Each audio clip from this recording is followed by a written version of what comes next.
இந்த முடிவை எடுக்கும் தைரியத்தை கொடுத்த ரசிகர்களுக்கும் நன்றி. அண்மையில் பேட்மிண்டன் வீரர் மத்தியாஸ் போகியை திருமணம் செய்த நடிகை டாப்ஸி தற்பொழுது ஹிந்தி திரையுலகில் பிஸியாக இருக்கின்றார்.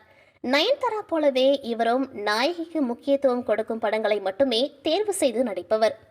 ஹிந்தி உலகில் தனது சினிமா அனுபவம் பற்றி கூறியதாவது, தற்போதைய காலத்தில் சினிமாவை பற்றிய ரசிகர்களின் எண்ணங்கள் மாறிவிட்டது.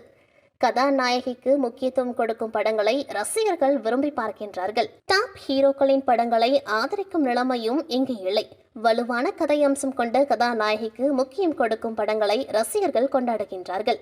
கதாநாயகிகளை மையமாக வைத்தெடுத்த பல படங்கள் மாபெரும் வெற்றி பெற்றது. இப்படி எங்களுக்கு மரியாதை கொடுக்கும் ஹிந்தி சினிமா துறையில் எனது பயணத்தை நான் நீட்டிக்க விரும்புகின்றேன். அப்படிப்பட்ட முடிவை எடுக்கும் தைரியத்தை கொடுத்த ரசிகர்களுக்கும் நன்றி.